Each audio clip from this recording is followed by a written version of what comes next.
Hello বন্ধুরা, আজকে আমরা বিশাল সাইজের একটি মুরগি রোস্ট করব। মুরগির সাইজ দেখে আপনারা অবাক হবেন। তো প্রথমে মুরগিটি ভেজে নিলাম, তারপর টক দই দিয়ে মশলাগুলো মাখিয়ে আমরা চুলাতে দিয়ে দিলাম। তারপর মাংস দিয়ে দিলাম, একটু হলুদ মরিচ দিয়ে একটু নেড়ে চেড়ে নিলাম। এরপরে একটু আমরা সস দিয়ে দিলাম।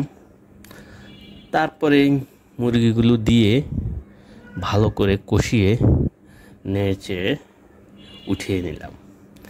এভাবে খুব সিম্পলভাবেই তৈরি করে ফেললাম বিশাল বড় সাইজের একটি মুরগির রোস্ট।